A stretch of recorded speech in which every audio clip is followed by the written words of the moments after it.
இந்த பொங்கலை ஸ்பெஷலாக்க ஒரு சேஞ்ச்க்கு நான் சொல்ற ரைஸ்ல பொங்கல் வச்சு சாப்பிட்டு பாருங்க. அதோட டேஸ்டே வேற லெவலா இருக்கும். டேஸ்ட்டுக்காக மட்டும் சொல்லலைங்க, அதுல அவ்வளோ ஹெல்த் பெனிஃபிட்ஸ் இருக்கு. இவனோட பேருக்கே ஒரு பெரிய கதையே இருக்குங்க. நார்மலான நெல் பயிர் மாதிரி இல்லாம இவனோட ஹைட்டே ஒரு யானையே ஒளிச்சு வைக்கிற அளவுக்கு இருக்குமாமா. காட்டு யானை அரிசி பயிரிட்டு இருக்கிற வயலுக்குள்ள ஒரு காட்டு யானையே ஒளிஞ்சிருந்தா கூட தெரியாதான். சோ இன்ட்ரெஸ்டிங்ல. பிரியமானவர்களுக்கு பிரியமான வணக்கம். இந்த பொங்கல் பண்றதுக்கு நான் இந்த குட்டி கிளாஸ்ல ஒரு கிளாஸ் காட்டு யானம் ரைஸ் எடுத்து இந்த மாதிரி ஒரு 2 hours ஊற வச்சு எடுத்திருக்கேன். நீங்கள் மினிமம் 1 hour ஆச்சு ஊற வைக்கணும்.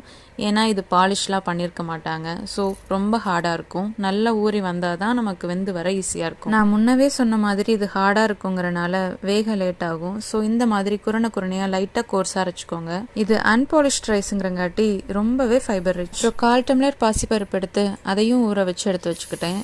அரிசி பருப்பு ரெண்டையுமே ஒரு 4-5 தடவை நல்லா கழுவிட்டு ஊற வச்சுக்கோங்க.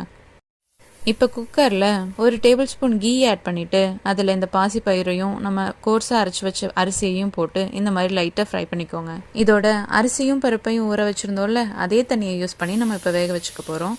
1 டம்ளர் ரைஸுக்கு 4 to 5 டம்ளர் நீங்கள் தண்ணி வைக்கலாம். ஏன்னா நம்ம 10 to 12 விசில் விட்டு எடுக்க போகிறோம். அப்போ தான் இது நல்லா வெந்து வரும். நம்ம தண்ணி நிறையவே ஊற்றிருக்கோம். ஸோ அடிப்பிடிச்சிருமோன்ற பயம் தேவையில்லை. நீங்கள் தாராளமாக 12 விசில் விட்டு எடுக்கலாம். விசில் அடங்கினதுக்கப்புறம் ஓப்பன் பண்ணி பார்த்தீங்கன்னா இந்த மாதிரி தான் இருக்கும். இது அப்படியே கரண்டி இல்லைன்னா மேஷர் வச்சு லைட்டாக மேஷ் பண்ணிக்கோங்க. இது கூட 1க்கு 1:1 நான் நாட்டு சக்கரை எடுத்திருக்கேன். நீங்கள் வெல்லம் பனை வெல்லம் எது வேணாலும் எடுக்கலாம். நாட்டு சக்கரை நல்லா கரைஞ்சி வர அளவுக்கு நல்லா மிக்ஸ் பண்ணிக்கோங்க. அது நல்லா கரைஞ்சதுக்கு அப்புறமா நான் தேங்காய் பால் ஆட் பண்ண போகிறேன். நீங்கள் நார்மல் பாலும் ஆட் பண்ணலாம்.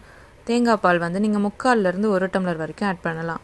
நான் இதில் யூஸ் பண்ணியிருக்க எல்லா அளவுகளுமே நான் ஃபர்ஸ்ட் காட்டின டம்ளரில் தான் அளந்திருக்கேன். அந்த மாதிரி ஏதாச்சும் ஒரு கிண்ணம் இல்லைன்னா டம்ளர் எடுத்து நீங்களும் அதையே ஃபாலோ பண்ணிக்கலாம். நான் யூஸ் பண்ணியிருக்க குட்டி டம்ளரோட அளவு 120 ml. இந்த மெஷர்மெண்ட்ஸ் 2 பேர் சாப்பிட கரெக்டாக இருக்கும். இப்போ நம்ம டார்லிங் தேங்காய் பால் ஆட் பண்ணி நல்லா மிக்ஸ் பண்ணிக்கோங்க.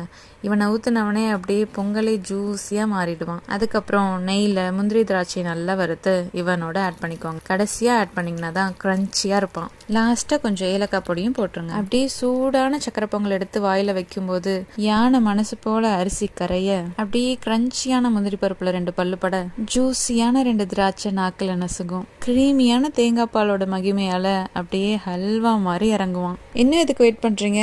இந்த பொங்கலுக்கு நம்ம பொங்கல் மாதிரி செஞ்சு சூப்பரா என்ஜாய் பண்ணுங்க. இந்த வீடியோ பிடிச்சிருந்தா லைக் பண்ணிட்டு என் சேனலை சப்ஸ்கிரைபும் பண்ணி வச்சுக்கோங்க. அப்பதான் அப்படி அருமையான ரெசிபிஸை டெய்லி பார்க்கலாம்.